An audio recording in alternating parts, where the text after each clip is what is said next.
What's going on, everyone? It's Ben from YGO from Zero back with another Imperial Format video, and this video may cover a deck that's a little bit controversial because many people don't really like its playstyle. They view it as degenerate and all that stuff, and I'm not gonna say it's not degenerate. I think it definitely is.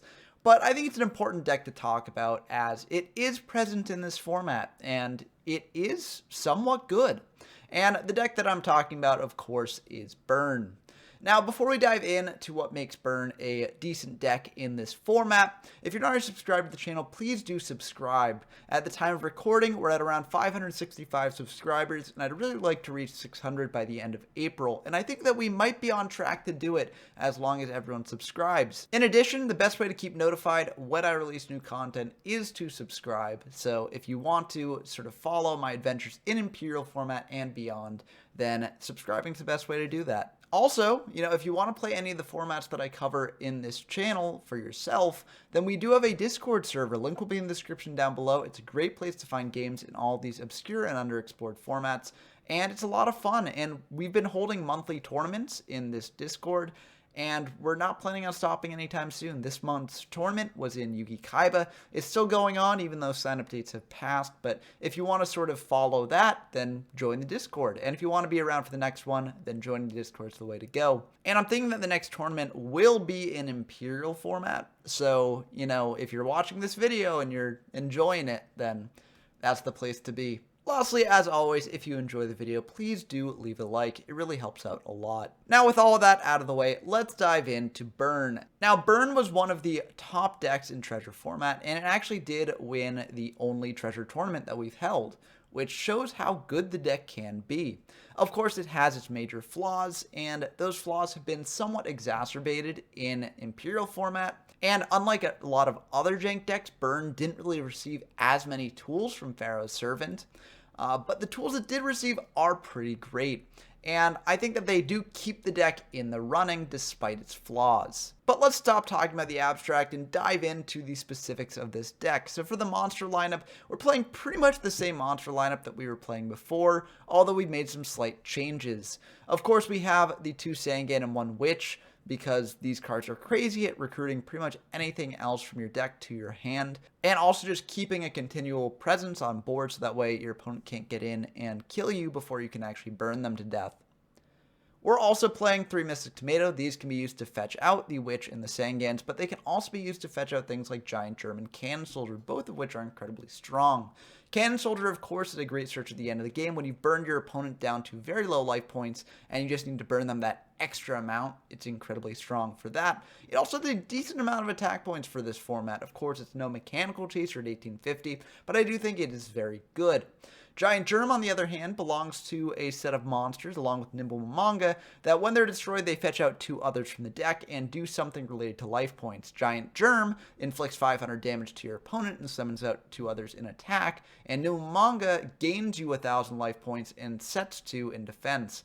Now, you might think Nimble Manga isn't really worth playing because that life point gain is only gaining you life points, not affecting your opponents.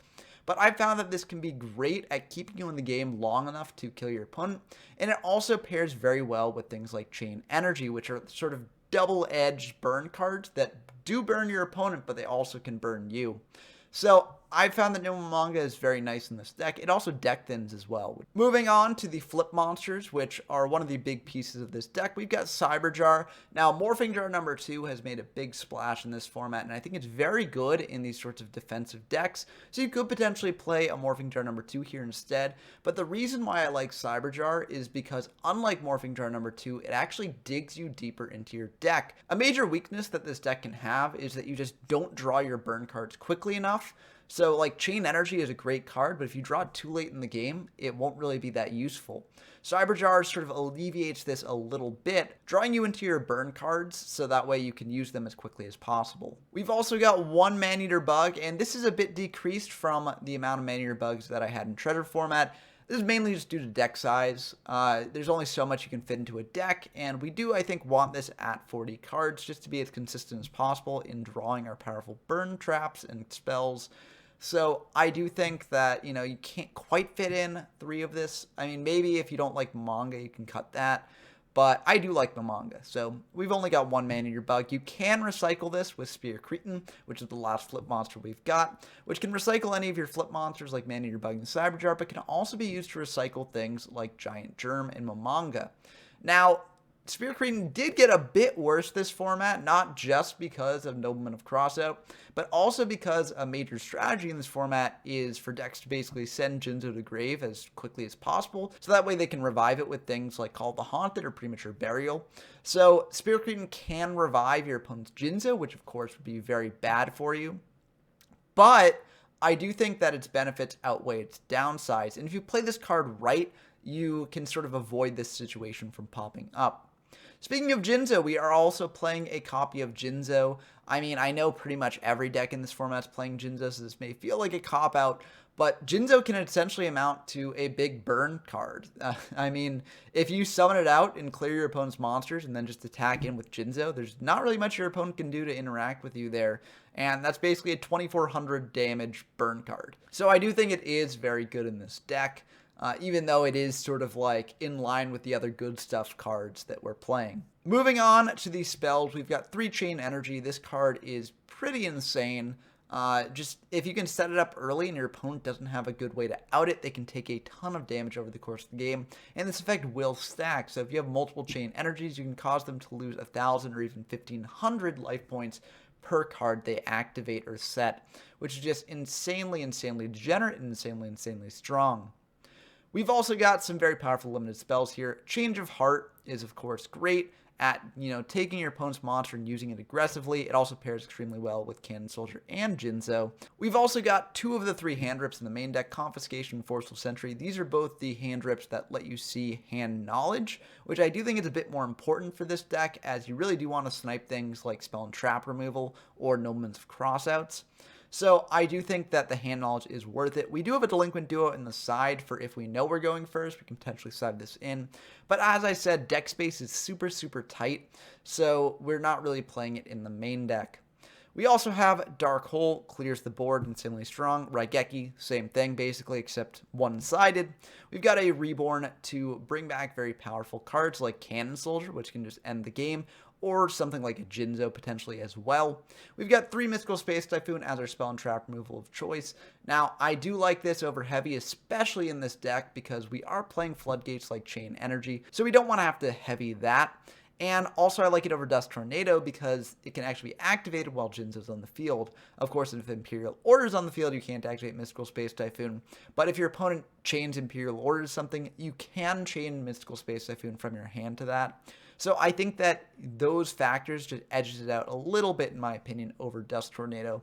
So we're playing 3 of this. We're also playing a Painful Choice. This can be great at dumping Jinzo in the graveyard and also setting up your graveyard for something like a Spear Cretin. It can also be great at sort of just getting the exact card you need to kill your opponent out of nowhere. And you will see that we do have like some interesting sets of 5 that you can use for this. For instance, we're playing 3 Just Desserts and 1 Ceasefire, both of which serve a very similar purpose, and both of which can just end the game out of nowhere potentially. But we'll get to that when we cover the traps.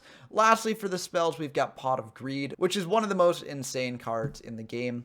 Just drawing 2 cards is very good. Moving on to the traps, we've got Call of the Haunted, which can be used to bring back both Cannon Soldier and Jinzo, and both of those are insanely strong to bring back. You can also bring back a Recruiter like Sangan or Witch, or just frankly one of your burn monsters like Giant Germ. I mean, the possibilities are really endless with Call of the Haunted, and I think it's incredibly good. We're also playing Ceasefire and 3 Just Desserts. As I said before, these serve a very similar purpose, dealing a ton of damage out of nowhere to your opponent if they do overcommit to board. Now, these have gotten a lot worse with Jinzo in the format, but you can sort of play around Jinzo a bit and remove it through things like Maneater Bug or Raigeki. I mean, there are outs to Jinzo that we are playing in the deck, and so if you manage to clear Jinzo, you can use these effectively. Now, of course, your opponent can do something like chaining Call of the Haunted, targeting Jinzo to your activations of these, which, of course, is very unfortunate. But, that's a risk you got to take in this format, and I think that it's just something that every deck has to deal with in this format. But moving on to our other traps, we've got Imperial Order, insane trap as always. It does conflict slightly with Chain Energy, which is unfortunate. If you want to keep Imperial Order up, then your Chain Energy will basically be negated and your opponent can just do a bunch of stuff with impunity, but I do still think it's worth playing, as sometimes you just really need to stop a given spell that your opponent's trying to activate. And lastly, we've got a Mirror Force, a very good defensive trap in this format. Moving on to the side deck, it's a little bit iffy here, but I've tried to prepare for a lot of different situations. We've got the 2 Man-Eater Bugs if our opponent's playing a more monster-heavy deck. We've got 3 Princess Tsurugi if they're playing a lot of back row. 3 Dust Tornado for basically the same reason. 3 Magic Jammer and 3 Solemn Judgment if our opponent is playing a more counter trap heavy strategy, or we want to go more all in on the counter traps. This is very good for that.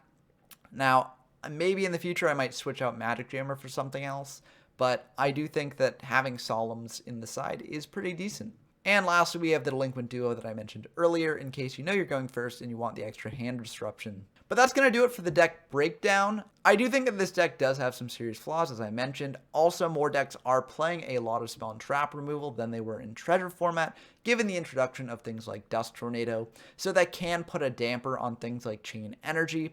But I think even with that, this deck is strong enough to really make a good showing for itself. So let's dive into a game and see how it performs. Okay, we've got a game against Kesha YGO Official, who is a major champion of Android format and a lot of these older formats, so it's a pleasure to have them on the channel. We, of course, are playing Burn. Unclear what they're playing at this point, but let's see what it is.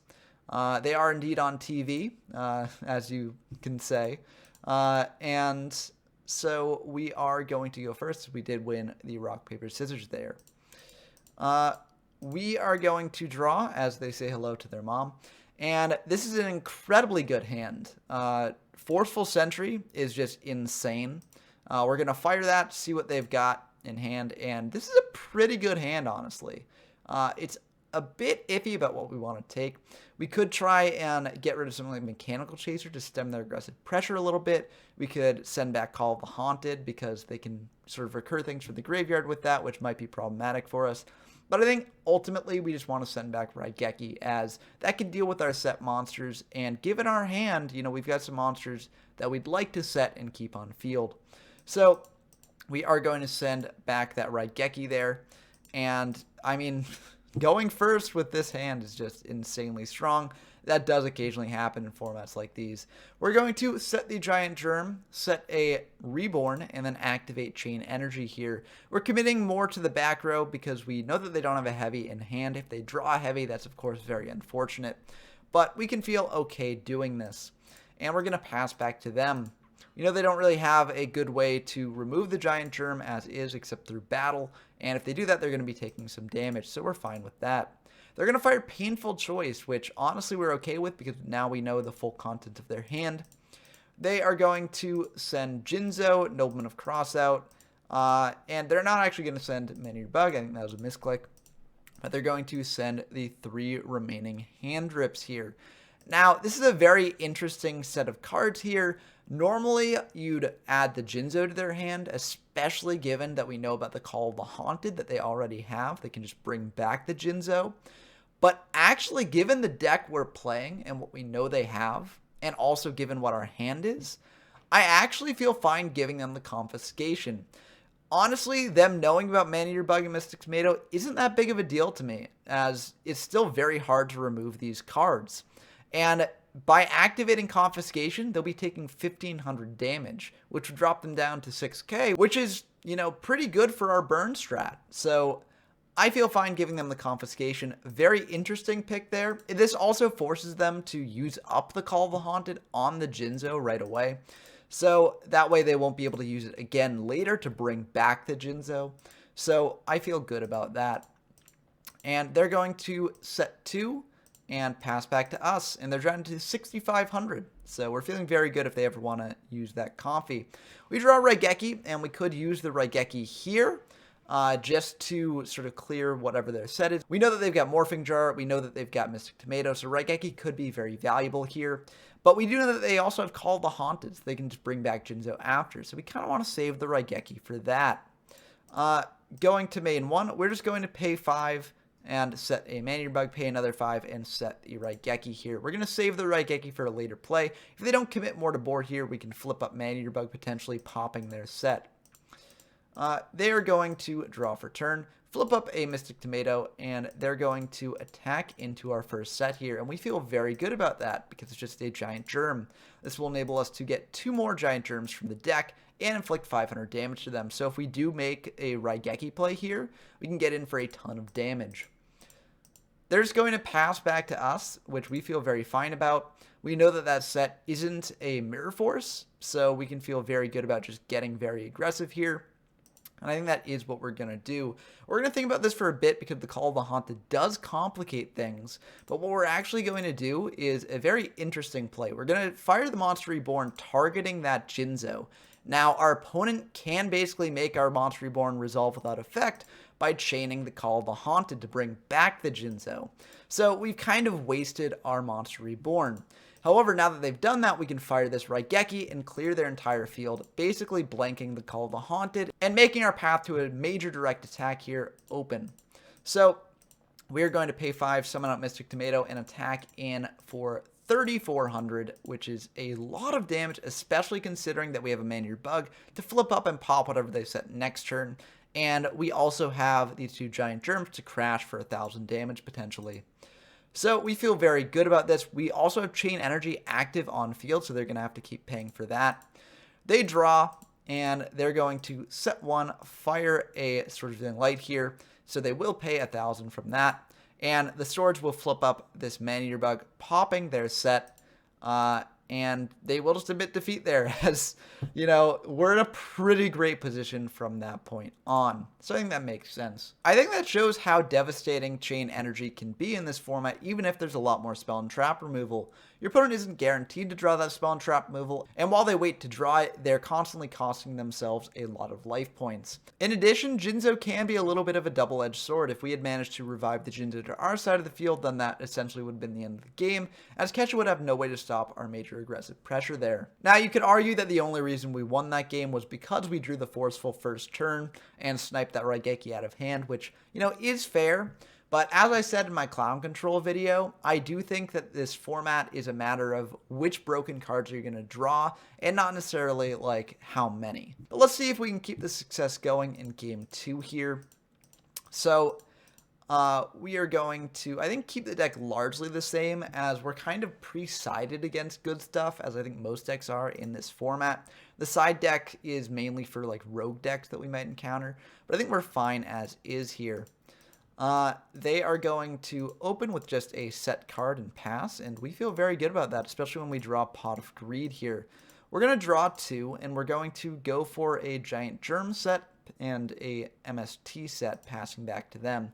Maybe we should have set the Sangame just to be a bit safe in case their set monster was a Man-Eater Bug, but honestly, I feel fine saving the Sangame for later. We've got Cyberjar in case they are able to stick a ton of monsters on field, so we feel pretty good about this.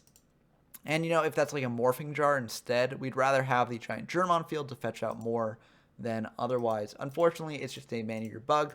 So they will summon out this Mystic Tomato as well and attack in for 1850. So a bit unfortunate, but we do have the Cyberjar to clear that tomato later if we so wish. And we draw a Spear Cretin here, actually, so we can actually sort of recover the Giant Germ pretty well here. We're going to set that, pass back to them. And we feel very good about this. They're going to attack into our Spear Cretin. That will work. And we're thinking about whether to summon the Giant Germ and attack or set it. If we set it, they can attack over it with the Man-Eater Bug and get out 2 more. So if they've got like a Raigeki or something, they can clear our entire board that way. But if we do summon it out and attack and they have like a Fissure, then that's obviously pretty bad. So what we're going to do is we're going to set it. If they've got like a Nobleman of Crossout to deal with this, then at least it's being used on the Giant Germ and not a flip monster that we care more about. Main 2, they're going to Mystical Space Typhoon, targeting our back row. It's a Mystical Space Typhoon of our own. And they're going to fire a Swords, flipping up our Giant Germ. They do indeed have a Fissure, so I feel very good about setting the Giant Germ instead of summoning it. And they're going to pass back to us. We draw a Just Desert, which is very nice. That will enable us to deal a fair bit of damage if they get more monsters on field. We're just going to set this Man-Eater Bug, set the Desert, pass back to them. And the Man-Eater Bug can clear the tomato, which is very nice. They're going to switch the Man-Eater Bug to defense. We're going to pop their tomato with our Man-Eater Bug. And they are just going to set 1, set another, pass back to us. So we feel very good about this. We're going to set a Sangan just in case that's a Maneater bug and pass back to them. And let's see what they got. They're going to set one, set another. And this is a bit worrying to see because there is a flip monster that, you know, you want to use up your hand before using. And it does seem like they have it. They're going to flip up Morphing Jar, discard our entire hand here. And luckily we draw a pretty good hand as follow-up. You know, they'll also get to draw here, which can be pretty brutal. But if we survive this turn, I think that we're in a pretty decent spot. They're going to draw 5. Noblemen of Crossout are set, which is a bit unfortunate. It's a bit riskier now. They're going to fire a Mystical Space Typhoon on our set. We're going to chain Just Desserts, which is a big advantage that things like Just Desserts and Ceasefire have in this format. With all the spell and trap removal available here, just having chainable trap cards is very nice. But we'll fire that Just Desserts, deal 1,000, and they'll summon out a Mechanical Chaser. This is a bit worrying, and it's even more worrying when they activate a Premature Burial. They're going to bring back a Mystic Tomato here and get in for a ton of damage. So we'll take it all because we don't have Karibos. So that will be 4,400. And unfortunately, they have a Call of the Haunted to bring back a Cannon Soldier for the end of the game. So that will just do it. And, you know, I think that does show one of the big flaws with this deck as well as many other jank decks is that, you know, good stuff can just win out of nowhere in one turn. There are so many powerful cards in this format that decks can just do that. So that's something that all of these sort of decks that need more setup will have to take into account, and it is a major problem for them. Now, going into game 3, I think we keep the deck the same. We might potentially side in a duo, but honestly, I feel like we don't really need the extra hand disruption here. So we're just going to go into the third game with the same deck we've got. As I said, it's kind of pre-sided against good stuff. So we feel fine about this. And this is a very nice hand. Opening Chain Energy is incredibly strong. We're going to set a Giant Germ to start, and we're going to think about how much back row we want to commit here. We could set the Change of Heart and Call of the Haunted before activating the Chain Energy, but if they did side in Heavy Storms, then I can get majorly punished.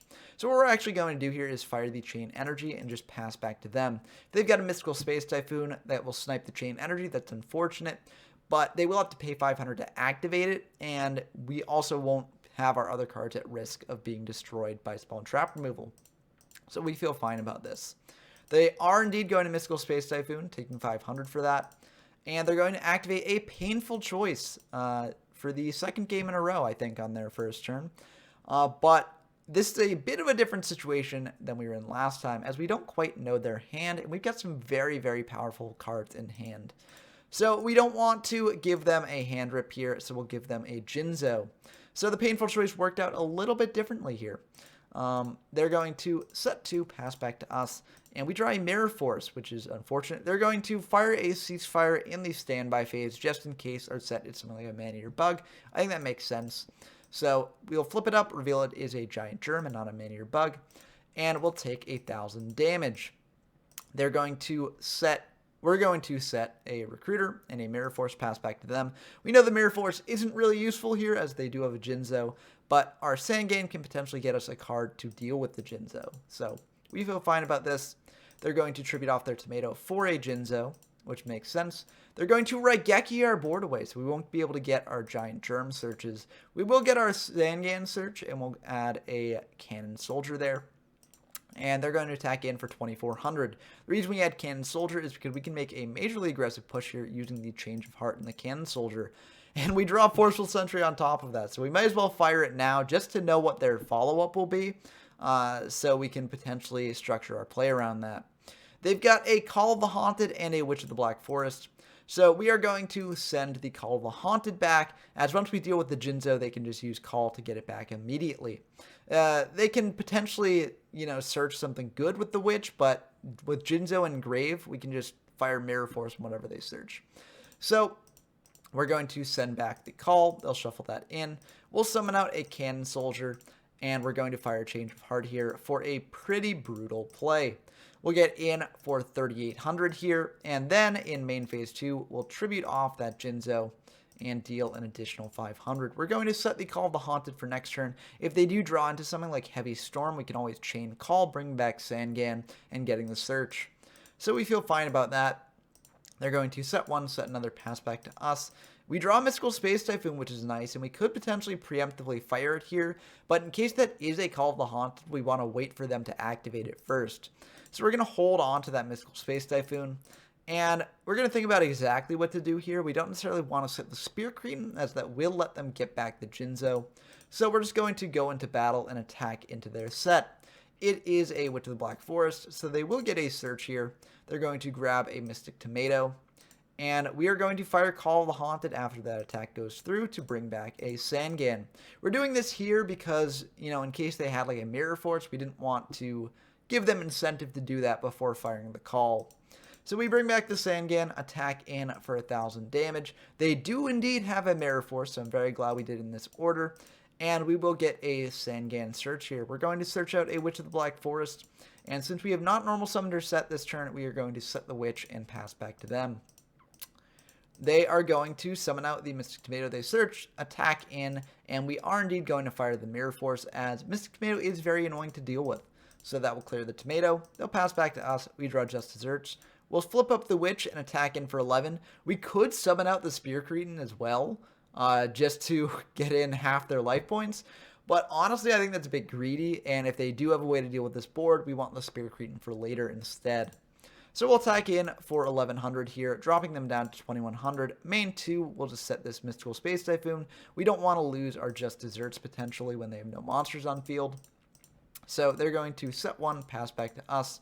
We draw another Just Desserts, which is pretty decent. We're going to switch our Witch to defense, set the Spear Cretin, and set 2 Desserts, passing back to them. With Spear Cretin on board, if they do attack into it or commit more to board, then we can get them an additional monster on board, as well as getting out something like a Giant Germ to deal even more damage. So I feel like it is time to commit the Spear Cretin. If they've got like a Raigeki or a Dark Hole, then that obviously is unfortunate, but we can get a Witch Search, so I feel like we're pretty fine here.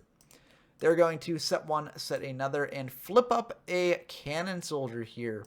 That is fine by us.